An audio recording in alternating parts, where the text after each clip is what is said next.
Adrian, today's a significant day for Adelaide United. One of our A-League women's players is bravely stepping out and identifying as non-binary, Grace Wilson. Firstly, your thoughts as a coach and a colleague of Grace. Well, I think we've shown as a club over the journey that we are supportive of every member of our footballing community and also our supporter group as well. It's something that Grace has spoken to the club about, and they really wanted to make sure that in making an announcement like this, it was going to be best for them, but also for the club and the team as well. And so we're fully supportive of Grace. So Grace is away with the young Matildas at the moment in Uzbekistan preparing for the Asian Cup, but had the opportunity to speak to the playing group before they left.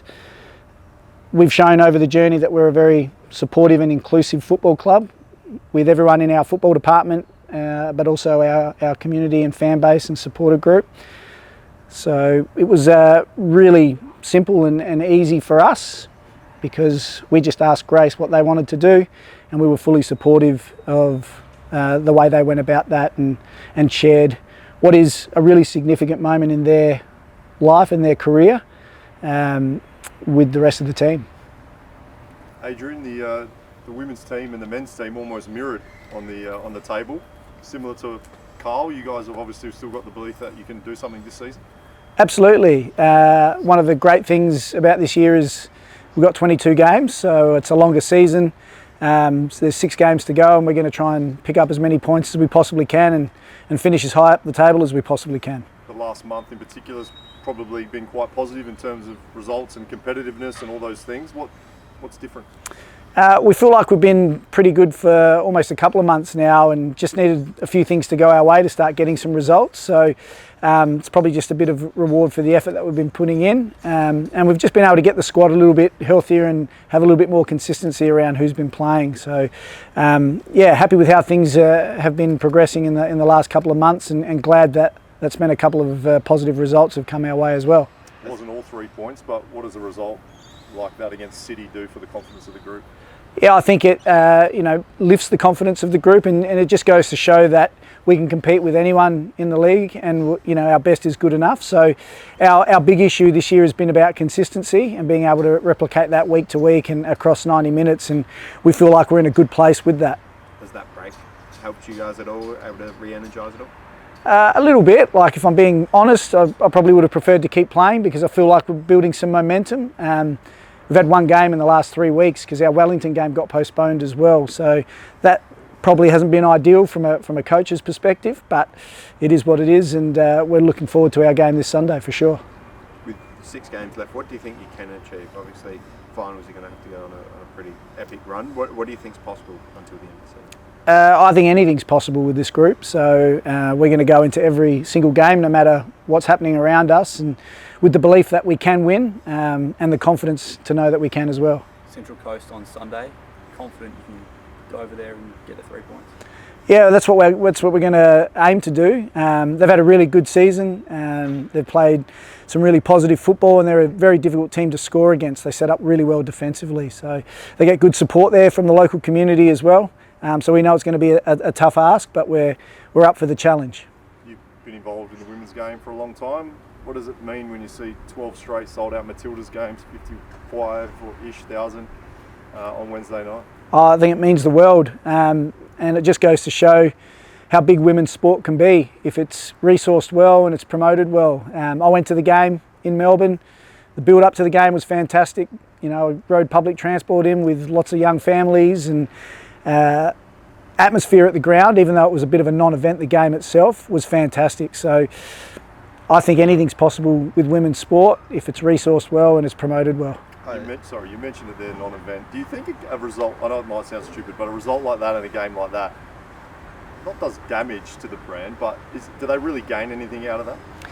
Well, if I'm a player and I'm playing in that game, and I know that the World Cup squad is being reduced by 5 or 6 players because the Olympic squad is smaller, I think it means everything. And I think we saw that from the Matildas. There's some players there that want to book their ticket to Paris.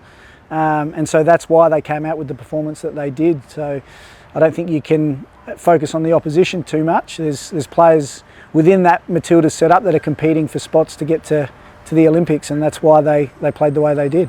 When we spoke to Izzy yesterday, we asked her the same sort of thing. Obviously, when it comes around to speaking to you or her, we tend to be asking how can we channel that reception that the Matildas get into the local game. When you go and see those sort of crowds, and then go on the weekend, and obviously the crowds have been up, but maybe not as much as you'd like to, do you almost feel a little bit jealous and a little bit disappointed that you're like, well, how are this many people investing into the Matildas but not into the local game?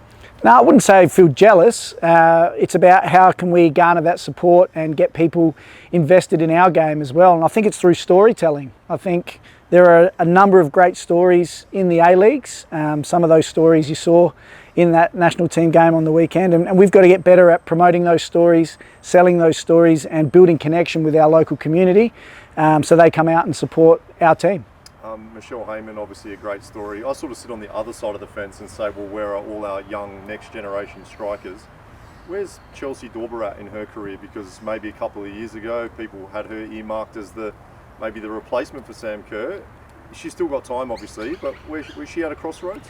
I wouldn't say she's at a crossroads. I think very highly of Chelsea, and that's why I've always had her in the team here, when she's been available and is playing in the A-League as well.